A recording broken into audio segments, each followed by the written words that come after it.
Si os hablo de un suceso ocurrido en los 80, que causó miles de muertos, muchos más miles de heridos, que podría calificarse de atentado contra el medio ambiente y cuyos efectos se siguen notando a día de hoy, es más probable que os vengan a la mente imágenes de Chernóbil que de Bhopal. Sin embargo, esta tragedia no se queda corta en cuanto a número de víctimas y daños en el ecosistema. En este vídeo vamos a hablar de en qué consistió esta catástrofe y en las consecuencias tanto legales como ambientales que aún hoy se hacen notar. En una segunda parte nos centraremos en cómo y por qué este suceso ha quedado eclipsado por otros en la cultura popular. Violencia proletaria, apoyo mutuo, comanchería, comanchería. La madrugada del 2 al 3 de diciembre de 1984, en una planta de pesticidas situada en la ciudad india de Bhopal, se produjo una fuga de gases tóxicos que se expandió rápidamente por esta ciudad del estado de Madhya Pradesh y otros pueblos cercanos. Esta fábrica, construida en 1969 por la empresa estadounidense Union Carbide, tenía como actividad la producción de un pesticida conocido comercialmente como Sebin. Uno de los compuestos utilizados para este fin era el isocianato de metilo, una sustancia tóxica. Antes del accidente, otras empresas como Bayer ya habían desarrollado un método alternativo para la fabricación de Sebin que no requería del isocianato, pero comportaba mayores gastos de producción. Durante la tarde del 2 de diciembre, una filtración provocó la entrada de agua en un tanque que contenía 42 toneladas de isocianato, produciendo una reacción exotérmica que aumentó la presión dentro del tanque. A pesar de que los barómetros recogieron este aumento, los empleados pensaron que se trataba de un error en las medidas. Cuando algunos trabajadores empezaron a manifestar síntomas compatibles con una exposición al gas de isocianato, se ordenó revisar el tanque en busca de una posible fuga, pero cualquier decisión sobre qué hacer con él fue pospuesta hasta después de la pausa de medianoche. Aproximadamente a las 12:45, la presión en el tanque alcanzó un punto crítico y las válvulas de seguridad se abrieron. En el interior de la planta se dio la señal de alarma apenas 5 minutos después, pero la sirena exterior había sido desconectada del sistema de alerta para evitar causar un alarmismo innecesario en caso de pequeñas fugas. Tras sonar brevemente alrededor de las 12:50 de la noche, la alarma paró y no volvió a activarse hasta las 2:15. Para entonces, las más de 40 toneladas de isocianato que contenía el tanque habían sido liberadas a la atmósfera. A la mañana siguiente, miles de personas habían fallecido por la inhalación del gas. El fallo del sistema de alarma, unido a la densidad de población de Bhopal y a la falta de formación de sus ciudadanos sobre cómo actuar en caso de fuga, provocó que mucha gente se viera expuesta al gas sin saber siquiera de qué se trataba. Además, al ser un gas más denso que el aire, se propagaba a niveles más bajos, haciéndolo especialmente peligroso para los niños por su corta estatura. El gobierno del estado de Madhya Pradesh cifró las muertes en estas primeras horas en 2.259, pero muchas más personas fallecieron en las siguientes semanas a consecuencia del gas. Es aquí donde las cifras empiezan a resultar más contradictorias. En el año 2012, el gobierno solo había reconocido 3.787 muertes, cuyas familias recibieron compensación económica. Otras fuentes, como la doctora sueca Ingrid Eckermann, en su extenso informe de Bhopal Saga, recoge la cifra de 8.000 en estas primeras semanas, así como estimaciones de grupos locales de médicos que hablan de otras 8.000 muertes desde entonces. Según recoge Eckermann, hay diferentes razones que explicarían la subestimación de los datos oficiales. En primer lugar, amplios grupos de personas sin hogar o que se encontraban en Bhopal en la fecha del accidente, pero no tenían residencia fija en la ciudad, no quedaron registrados en las estadísticas.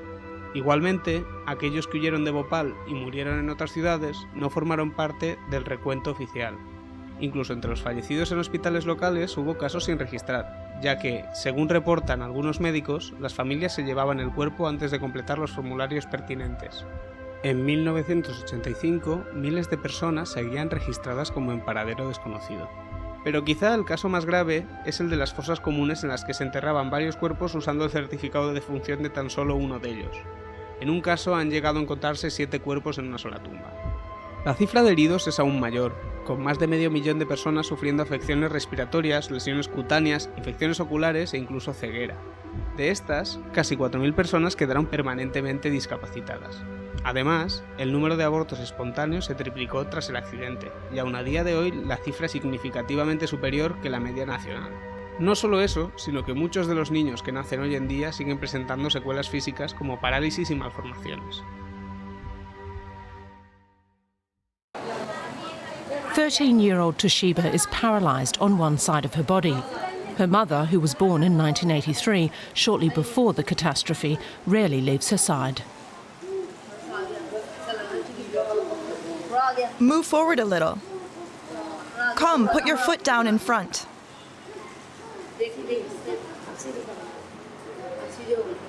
Don't be scared. Don't be scared.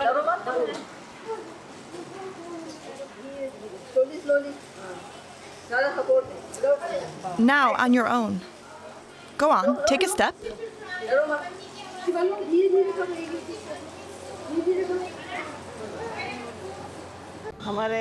In my family, my father got cancer and died 2 years later. My sister-in-law got tongue cancer and died. And her 3 daughters died too, one from a brain tumor and one from a stomach tumor. All 3 daughters died. And even her husband died. 9 people from my family died. Some people survived that night, unfortunately. The ones who died that night were lucky. Those who survived are dying slowly, even today. Resulta evidente que una catástrofe de estas dimensiones no podía quedar impune, o al menos no debería.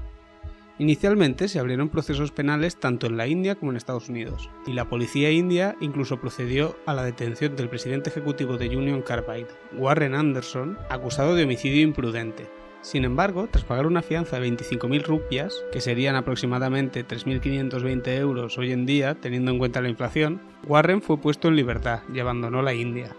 En 1992 fue declarado prófugo de la justicia por el magistrado judicial de Bhopal, al no presentarse al juicio por el accidente, en el cual era el principal acusado. A pesar de esto y de contar con una orden de arresto desde 2009, Estados Unidos siempre se negó a extraditarlo. Anderson falleció en 2014 sin haber sido juzgado. En cambio, en 2010, 7 ejecutivos de la subsidiaria india de Union Carbide, todos ciudadanos indios, fueron condenados por negligencia, aunque ellos tampoco afrontaron un castigo excesivamente severo. Condenados a 2 años de prisión y una multa de 100.000 rupias cada uno, algo más de 1.200 euros, pudieron salir bajo fianza poco después del veredicto, mientras, en Estados Unidos la causa se cerró con la recomendación de que Union Carbide abonara $5 millones como ayuda a las víctimas por decencia. En 1999, la Corte estadounidense rechazó una nueva demanda de las víctimas. Union Carbide siempre negó ninguna responsabilidad en el accidente, a pesar de que las denuncias por falta de mantenimiento de la fábrica eran anteriores al día del escape.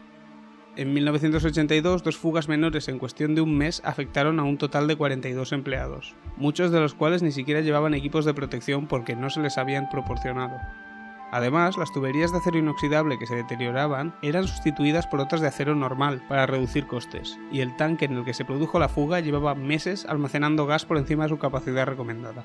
Warren is being pursued not because of what he did, but because of who he was.